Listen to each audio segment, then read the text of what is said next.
Hello class 10. Hope you all are doing well. Students, today in this video I'm going to continue the same chapter in biology, that is your transpiration. In previous video I had discussed about the transpiration, its types and the factors which affect the transpiration.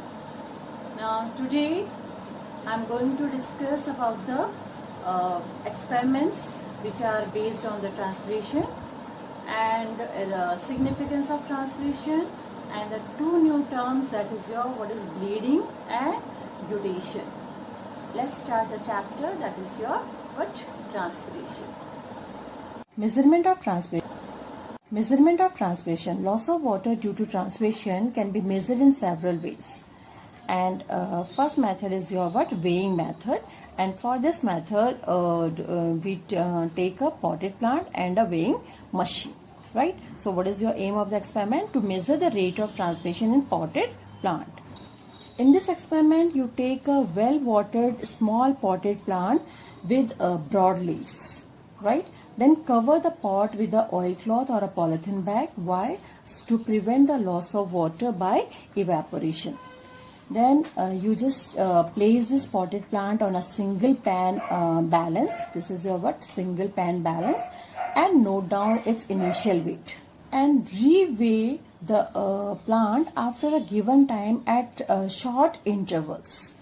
Now what do you observe? That in successive reweighing, the weight of the potted plant goes on decreasing.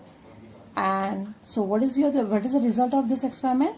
That loss in weight is due to the loss of water from the exposed parts of the plant by the way of transpiration. Now next experiment is here to demonstrate loss of water by shoot due to transpiration. And for this experiment what you will do, you take a test tube and insert a leafy shoot which has no root in it. Then pour some oil on the surface of water, so to prevent loss of water by evaporation. Then place the test tube in a small beaker and weigh them together. Now remove the test tube and keep it straight on the test tube stand for few hours. And then again you take the weight of this test tube by keeping it in the same beaker. Now what you will observe, there is a difference in the initial weight and the final weight, and the difference in weight indicates loss of water by shoot due to transpiration. Water loss through transpiration will be much less since no roots are there, but still there is a loss of water, so there is a loss of weight in the test tube, right? Experiment number 5, to measure the rate of transpiration by measuring the water uptake by a leafy shoot in Gannon's potometer. Gannon's potometer is used for measuring rate of transpiration. You can see a picture over here. Here you can see a plant or a twig is attached to the end. As the water is lost from the twig because of transpiration, a suction force is produced. This suction force pulls the water from beaker and the bubbles in the capillary tube move along. Rate of transpiration is easily determined by opening the stopper, which is connected to the water reservoir. The comparison of movement of these bubbles gives the rate of transpiration under different environmental conditions. Here are some precautions to be taken during setting up of a potometer. The twig should be cut while dipped inside the water. Second, the apparatus should be airtight. Third, turn on stopper reservoir carefully. And fourth is the capillary tube should be properly dipped in the water.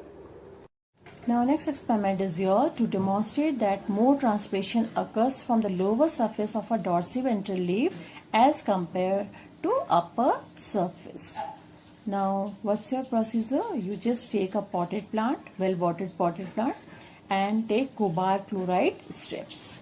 Then select one leaf of that potted plant and fix this cobalt chloride paper on the surface of both the surface of the leaf, right, with the help of what, clamps. Then observe the changes in the color of cobalt chloride strips on both the surface at the same time.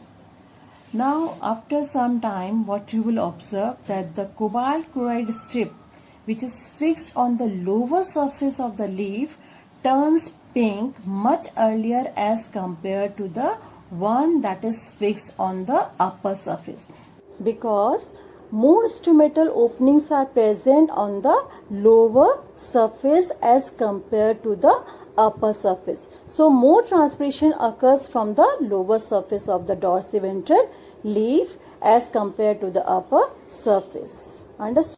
One more experiment is there to prove or to demonstrate that the lower surface of the leaf transpire more as compared to the upper surface of dorsiventral leaf. And for this experiment, you take 4 leaves of almost equal size from the same plant and label them A, B, C and D. Then you apply Vaseline on both the surface of the leaf A, including its cut end of the stalk, right, and note it down its weight. Then you take leaf B and apply Vaseline on lower surface of the leaf and cut end of the stalk, right. Then but don't apply Vaseline on the upper surface and note it down its weight. Then in third leaf, this is your C leaf, apply Vaseline on the upper surface and cut end of the stalk of the C, and lower surface is not covered with Vaseline. Do not apply Vaseline on any part of this leaf D and note it down its weight. Then keep these leaves under same condition for few days and again take the weight of each leaf separately after few days and note down the differences. Now what you will observe that in leaf A, loss of weight in leaf A is almost negligible and is the least shriveled. Why? Because all the parts of the leaf A are covered with Vaseline and that checks the transpiration. Now in case of leaf B, loss of weight in leaf B is more than leaf A but less than leaves C and D. And why it is also less shriveled than C and D. Why? Because in leaf B transpiration occurs from the upper surface only, because the lower surface is covered with Vaseline and it checks transpiration. In leaf C, the loss of weight is more than the leaves A and B but less than D, and is also less shriveled than the leaf D. It is because in leaf C, upper surface is greased with Vaseline and the lower surface is exposed for transpiration. In leaf D, loss of weight is maximum and is more shriveled when compared with A, B, C and C leaves. Why? Because both the surfaces are exposed to air, means transpiration takes place maximum from this leaf D, right? Now next is your significance of transpiration. Significance means importance of transpiration. Actually, transpiration has a great impact upon the metabolism of plant. Transpiration has both advantages as well as disadvantages to the plant. First is your advantages of transpiration. Transpiration help in ascent of sap, right? What is ascent of sap? Means upward movement of water and minerals in the plant is called ascent of sap. Transpiration exerts a tension or a pull on water column in xylem, which is responsible for the ascent of sap. Second is your transpiration help in absorption of water. Third advantages is transpiration help in translocation of mineral salts through xylem. Next is your cooling effect. Transpiration prevents excessive heating during hot summer days because of its cooling effect. Transpiration also help in the improvement in the quality of fruits Actually, when high rate of transpiration, it lead to the development of fruits with increased sugar and mineral contents. Now next is your disadvantages of transpiration. Transpiration causes wilting injuries in the plant, and it occurs when the amount of water lost through transpiration is more than the amount of water absorbed through the roots. Now, second disadvantages of transpiration is stunt growth. Excessive rate of transpiration leads to stunt growth of plants.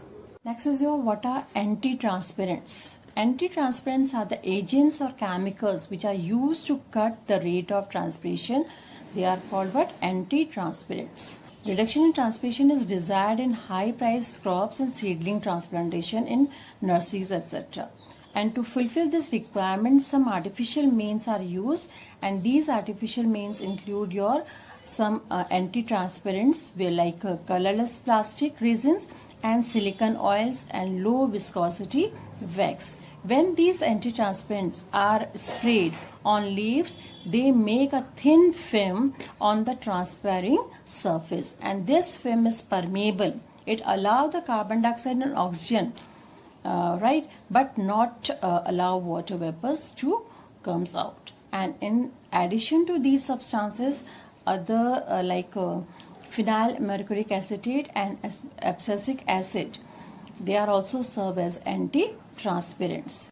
Now next important term used in transpiration is your exudation of water or guttation. What is guttation?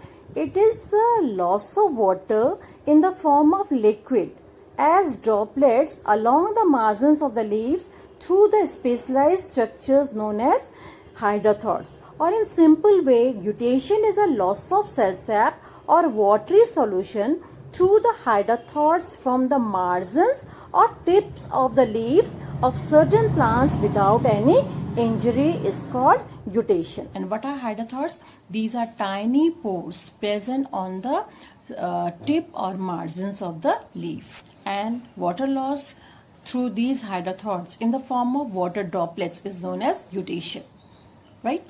And when this process of guttation takes place, when root pressure is high and transpiration is low, then this process of guttation takes place, right? And you can easily observe the process of guttation or tiny drops of water in the from the margin and tips of leaves of potato and tomato in the morning. Now next is your bleeding. What is bleeding? It is a exudation of a sap or loss of cell sap or watery solution from the cut or injured part of a plant is called bleeding. Always remember, bleeding takes place only from the cut or injured parts of the plant, right? And it is a loss of cell sap or watery solution. While in guttation, there is a loss of water in the form of water droplets, right? Here in bleeding, the loss of cell sap or watery solution from the cut or injured part of the plant is called bleeding. And it occurs due to root pressure, phloem pressure and local pressure in the xylem. Even you have seen that a milky latex comes out from some cactus plant. When you cut these cactus plants like Calotropis or Euphorbia, you will just observe that a milky latex comes out. This is an example of bleeding in these plants.